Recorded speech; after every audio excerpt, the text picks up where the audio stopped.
কিয়ামত কখন হবে তা আল্লাহ ছাড়া কেউ জানে না। এ বিষয়টি এলমুল গায়েব তথা অদৃশ্য বিষয়ের অন্তর্গত।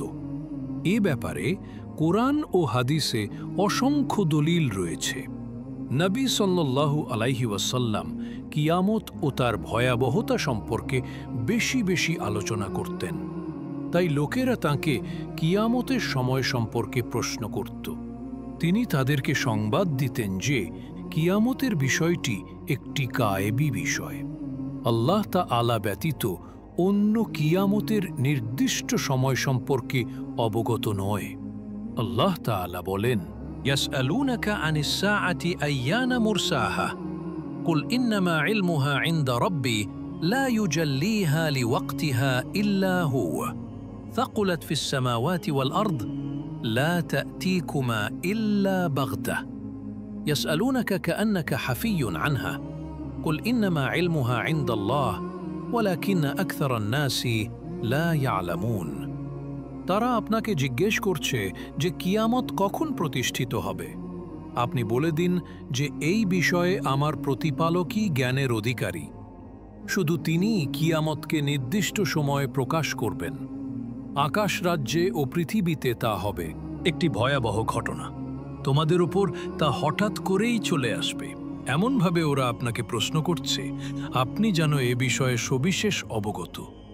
অর্থাৎ তারা এটা মনে করে আপনাকে প্রশ্ন করছে যে আপনি কিয়ামতের সময় সম্পর্কে পূর্ণ অবগত আছেন, অথচ এ বিষয়ে আপনার কোনো জ্ঞান নেই। আপনি বলে দিন যে এ সম্পর্কে জ্ঞান একমাত্র আল্লাহর কাছেই রয়েছে।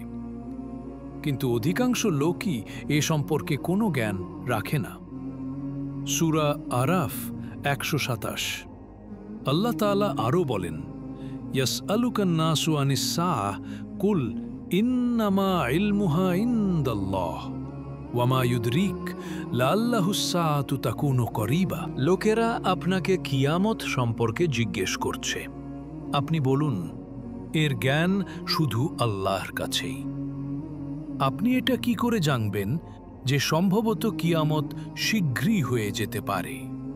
সূরা আহজাব ৭৬। আল্লাহ তাআলা আরও বলেন, ইয়াসআলুনাকা আনিস সাআতি আইয়ানা মুরসাহা ফীমা আনতা মিন যিকরাহা ইলা রাব্বিকা মুনতাহাহা। তারা আপনাকে জিজ্ঞেস করে কিয়ামত সম্পর্কে যে ওটা কখন ঘটবে, এর আলোচনার সাথে আপনার সম্পর্ক কি? সূরা নাজিয়াত ৪২-২৪। এর চরম জ্ঞান আছে আপনার প্রতিপালকের নিকটেই। আল্লাহ তাআলা আরও বলেন, ইন্নাল্লাহা ইনদাহু ইলমুস সাআহ। কিয়ামতের জ্ঞান শুধু আল্লাহর নিকট রয়েছে। সূরা লুকমান ৩৪।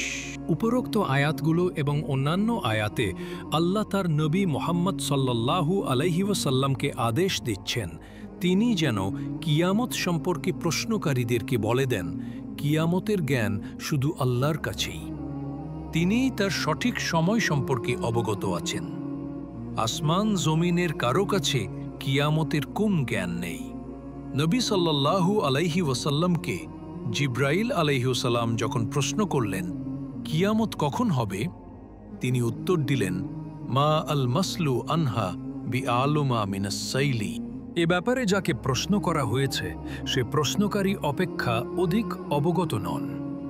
সুতরাং নবী সাল্লাল্লাহু আলাইহি ওয়াসাল্লাম কিয়ামতের সময় সম্পর্কে জানতেন না, জিব্রিল আলাইহিস সালাম নয়।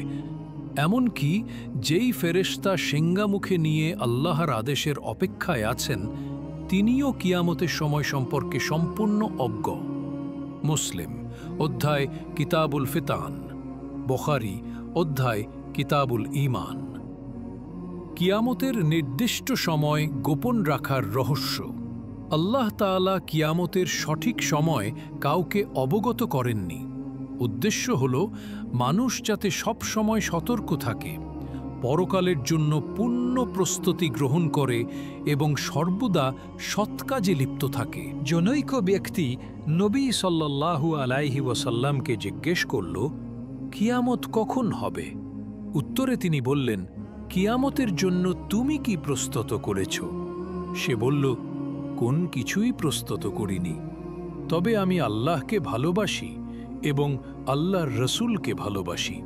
তখন নবী তাকে বললেন, তুমি যাকে ভালোবাসো কিয়ামতের দিন তুমি তার সাথেই থাকবে। আনাস রাদিয়াল্লাহু আনহু বলেন, আমরা একথা শুনে যতটা খুশি হলাম তত খুশি আর কখনো হইনি। আনাস রাদিয়াল্লাহু আনহু আরও বলেন, আমি নবীকে ভালোবাসি, আবু বকরকে ভালোবাসি এবং উমারকে ভালোবাসি। আশা করি তাদেরকে ভালোবাসার কারণে আমি তাদের সাথেই থাকব, যদিও আমি তাদের ন্যায় আমল করতে পারি না। মোট কথা, হাদিস থেকে আমরা যা অবগত হলাম তা এই যে কিয়ামত কখন হবে তা নিয়ে গবেষণা করা অনর্থক। কিয়ামতের জন্যে প্রস্তুতি গ্রহণ করা এবং সর্বদা আনুগত্যের কাজে লিপ্ত থাকাই প্রতিটি মুমিন ব্যক্তির একান্ত করণীয়। বুখারী অধ্যায় কিতাবুল মানাকিব। কিয়ামতের সকল আলামতই কি অকল্যাণকর? কোন বিষয় কিয়ামতের আলামত হওয়ার অর্থ এই নয় যে তা উম্মাতের জন্য অকল্যাণ বয়ে আনবে, বরং কিয়ামতের আলামত বিভিন্ন ধরনের হবে। কোনটি হবে নিষিদ্ধ ও অপছন্দনীয়? শুধু তাই নয়, কিছু কিছু আলামত উম্মাতে মুহাম্মাদির জন্য ব্যাপক অকল্যাণ নিয়ে আসবে, যেমন ভণ্ড নবীদের আত্মপ্রকাশ, দাজ্জালের আগমন, ইয়াজু মাজুয়ের বহিঃপ্রকাশ ইত্যাদি। আরও অনেক এমন আলামত রয়েছে যা কিয়ামত নিকটবর্তী হওয়ার প্রমাণ বহন করার সাথে সাথে মুসলিম জাতির জন্যে খুবই ক্ষতিকর হবে। অপরপক্ষে কিয়ামতের আরও অনেক আলামত আছে যাতে আমাদের জন্য প্রচুর কল্যাণ রয়েছে, যেমন আমাদের জন্যে হেদায়াত, তাওহীদ ও কল্যাণের বাণী নিয়ে নবী সাল্লাল্লাহু আলাইহি ওয়াসাল্লামের আগমন, কিয়ামতের পূর্বে ইমাম মাহিদির আত্মপ্রকাশ, ঈসা ইবনে মারিয়ামের আগমন ইত্যাদি আলামত প্রকাশের ভিতরে মুসলিম জাতির জন্যে অসংখ্য নেয়ামত রয়েছে। এ সমস্ত আলামত শুধু কিয়ামত নিকটবর্তী হওয়ার প্রমাণ বহন করবে, অন্য কিছু নয়। ১. নবী সাল্লাল্লাহু আলাইহি ওয়াসাল্লামের এর আগমন ও মৃত্যুবরণ কিয়ামতের সর্বপ্রথম আলামত হচ্ছে নবী সাল্লাল্লাহু আলাইহি ওয়াসাল্লামের আগমন, কেননা তিনি হলেন সর্বশেষ নবী। তারপর কিয়ামত পর্যন্ত আর কোনো নবীর আগমন হবে না। নবী সাল্লাল্লাহু আলাইহি ওয়াসাল্লামের দুনিয়াতে আগমনের অর্থ হল দুনিয়ার বয়স শেষ হয়ে আসছে, কিয়ামত অতি নিকটবর্তী হয়ে গেছে। তিনি বলেন, বুইথতু আনা ওয়াস-সাআতু কাহাতাইন ক্বালা ওয়া দাম্মা আস-সাবাবাতা ওয়াল ওয়ুসতা। আমি এবং কিয়ামত একসাথে প্রেরিত হয়েছি। একথা বলে নবী সাল্লাল্লাহু আলাইহি সাল্লাম হাতের শাহাদাত আঙুল এবং মধ্যমা আঙুলকে একত্রিত করে দেখালেন। ১ মুসলিম অধ্যায় কিয়ামতের আলামত। ২. চন্দ্র দ্বিখণ্ডিত হওয়া। আল্লাহ তাআলা বলেন, ইকতারাবাতুস সাআহ ওয়ানশাক্কাল কমার। কিয়ামত নিকটবর্তী হয়ে গেছে এবং চন্দ্র দ্বিখণ্ডিত হয়েছে। সূরা কামার ১। হাফেজ ইবনে রজব বলেন, আল্লাহ তাআলা চন্দ্র দ্বিখণ্ডিত হওয়াকে কিয়ামত নিকটবর্তী হওয়ার অন্যতম আলামত হিসাবে নির্ধারণ করেছেন। এক আলেমদের সর্বসম্মত অভিমত হল রসূল সাল্লাল্লাহু আলাইহি ওয়াসাল্লামের জামানায় চন্দ্র দ্বিখণ্ডিত হওয়ার ঘটনা সংঘটিত হয়ে গেছে। এ ব্যাপারে একাধিক সহিহ হাদিস বর্ণিত হয়েছে। আনাস রাদিয়াল্লাহু আনহু বলেন, মক্কাবাসীরা যখন নবী সাল্লাল্লাহু আলাইহি ওয়াসাল্লামের কাছে নবুয়াতের প্রমাণ চাইল, তখন তিনি চন্দ্রকে দ্বিখণ্ডিত করে দেখালেন। আল হুকমুল জাদিরাতু বিল ইযাআ সাদ আত-তাসিআতা আশর। মুসলিম অধ্যায় সাইফাতুল মুনাফিকিন। 3 বুয়ুতুল মাকদিস ফিলিস্তিন। ফায়াজু নবী সাল্লাল্লাহু আলাইহি ওয়াসাল্লাম বলেন, কিয়ামতের পূর্বে 6টি বস্তু গণনা করো, তার মধ্যে বায়তুল মাকদিস বিজয় অন্যতম। উমার ইবনুল খাত্তাব রাদিয়াল্লাহু এর শাসনামলে হিজরি ১৬ সালে বায়তুল মাকদিস বিজয়ের মাধ্যমে নবী সাল্লাল্লাহু আলাইহি ওয়াসাল্লামের ভবিষ্যৎবাণী বাস্তবায়িত হয়েছে। বুখারী অধ্যায় কিতাবুল জিইয়া। ৪ ধন সম্পদ বৃদ্ধি পাবে কিয়ামতের অন্যতম আলামত হচ্ছে মানুষের ধন সম্পদ বৃদ্ধি পাবে। ফকির মিসকিন খুঁজে পাওয়া যাবে না। সাদকা ও জাকাতের টাকা নিয়ে খোঁজাখুঁজি করেও নিয়ার মমত কোনো লোক পাওয়া যাবে না। নবী সাল্লাল্লাহু আলাইহি ওয়াসাল্লাম বলেন, ততক্ষণ পর্যন্ত কিয়ামত প্রতিষ্ঠিত হবে না যতক্ষণ না মানুষের ধন সম্পদ বৃদ্ধি পাবে। মানুষ জাকাতের মাল নিয়ে সংকটে পড়বে। জাকাতের মাল মানুষের কাছে পেশ করা হলে সে বলবে, এতে আমার কোনো প্রয়োজন নেই। কিয়ামতের এই আলামতটি একাধিক সময়ে প্রকাশিত হবে। উমার ইবনে আব্দুল আজিজের শাসনামলে তা প্রকাশিত হয়েছিল। ইয়াকুব ইবনে সুফিয়ান বলেন, উমার ইবনে আব্দুল আজিজের শাসনামলে লোকেরা প্রচুর সম্পদ নিয়ে আমাদের কাছে আগমন করত। তারা আমাদেরকে বলতো, তোমরা যেখানে প্রয়োজন মনে কর সেখানে এগুলো বিতরণ করে দাও। গ্রহণ করার মতো লোক না পাওয়া যাওয়ার কারণে তাদের কাছ থেকে কেউ মাল গ্রহণ করতে রাজি হতো না। পরিশেষে মাল ফেরত নিতে বাধ্য হতো। মোট কথা, তাঁর শাসনামলে জাকাত নেয়ার মতো লোক ছিল না। কিয়ামতের এই আলামতটি ইমাম মাহেদির আমলে পুনরায় প্রকাশিত হবে। মুসলিম অধ্যায় কিতাবুজ জাকাত। ফাতহুল বারী ৫। কিয়ামতের পূর্বে অনেক ফিতনার আবির্ভাব হবে। ফিতনা শব্দটি বিপদ আপদ, বিশৃঙ্খলা, পরীক্ষা করা ইত্যাদি বিভিন্ন অর্থে ব্যবহার হয়ে থাকে। অতঃপর শব্দটি প্রত্যেক অপছন্দনীয় বস্তু ও বিষয়ের ক্ষেত্রে ব্যবহার করা হয়েছে। নবী সাল্লাল্লাহু আলাইহি ওয়াসাল্লাম বলেছেন, এই উম্মতের প্রথম যুগের মুমিনদেরকে ফিতনা থেকে হেফাজতে রাখা হয়েছে। আখেরি জামানায় এই উম্মতকে বিভিন্ন ধরনের ফিতনায় ও বিপদে ফেলে পরীক্ষা করা হবে।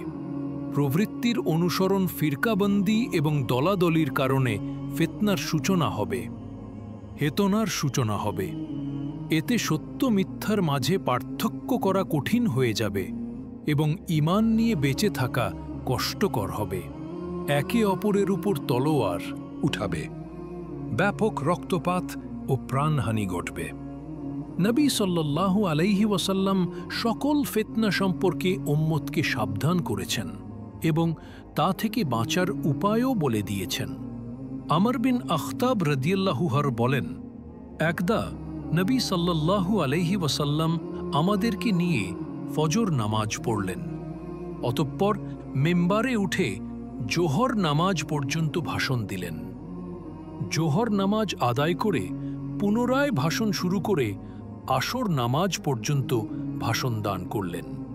অতঃপর আসর নামাজ শেষে ভাষণ শুরু করে সূর্যাস্ত পর্যন্ত ভাষণ দিলেন। এই দীর্ঘ ভাষণে তিনি কিয়ামতের পূর্ব পর্যন্ত যা হবে সবই বলে দিয়েছেন। আমাদের মধ্যে যারা সবচেয়ে জ্ঞানী তারাই এগুলো মুখস্থ রেখেছেন। ফিতনাগুলো একটি অপরটির চেয়ে ভয়াবহ হবে। এমনকি ফিতনায় পড়ে মানুষ দ্বীন থেকে বের হয়ে যাবে। নবী সাল্লাল্লাহু আলাইহি ওয়াসাল্লাম বলেন, ইন্না বাইনা ইয়াদাইস সাআতি ফিতানান কাআন্নাহা কিতাউল লাইলিল মুজলিম ইউসবিহুর রাজুলু ফিহা মুমিনা ওয়া ইউমসি কাফিরা ওয়া ইয়াবিউ ফিহা আকওয়াম খলাকাহুম বিআরাস মিনাদ দুনিয়া। নিশ্চয়ই কিয়ামতের পূর্বেই অন্ধকার রাত্রির মতো ঘন কালো অনেক ফিতনার আবির্ভাব হবে। সকালে একজন লোক মুমিন অবস্থায় ঘুম থেকে জাগ্রত হবে, বিকালে সে কাফেরে পরিণত হবে। বহু সংখ্যক লোক ফিতনায় পড়ে দুনিয়ার সামান্য স্বার্থের বিনিময়ে তাদের চরিত্র ও আদর্শ বিক্রি করে দিবে। অপর বর্ণনায় এসেছে, তোমাদের একজন দুনিয়ার সামান্য সম্পদের বিনিময়ে তার দিন বিক্রি করে দিবে। ফিতনার কতিপয় দৃষ্টান্ত। উসমান রাদিয়াল্লাহু আনহুর হত্যাকাণ্ড। নবী সাল্লাল্লাহু আলাইহি ওয়াসাল্লাম যে সমস্ত ফিতনার সংবাদ দিয়েছেন তার মধ্যে উসমান রাদিয়াল্লাহু আনহু হত্যাকাণ্ড একটি অন্যতম ভয়াবহ ফিতনা। এখান থেকেই মুসলিম উম্মার ঐক্যে ফাটল সৃষ্টি হয়। এক দল অপর দলের বিরুদ্ধে অস্ত্র ধারণ করে, প্রচুর রক্তপাত ঘটানো হয় এবং উভয় পক্ষের অনেক লোক নিহত হয়। হুযায়ফা রাদিয়াল্লাহু আনহু-এর হাদিসে বর্ণিত হয়েছে, তিনি একদা ওমর বিন খাত্তাব রাদিয়াল্লাহু আনহু-এর কাছে বসা ছিলেন। উমর রাদিয়াল্লাহু আনহু বললেন, তোমাদের মধ্যে কে নবী সাল্লাল্লাহু আলাইহি ওয়াসাল্লাম হতে বর্ণিত ফিতনার হাদিস মুখস্থ রেখেছে? হুযায়ফা রাদিয়াল্লাহু আনহু বললেন, মানুষ ধন সম্পদ, স্ত্রী পরিবার ও সন্তান সন্ততি নিয়ে ফিতনায় পড়ে, যে গুনাহর কাজে লিপ্ত হবে, নামাজ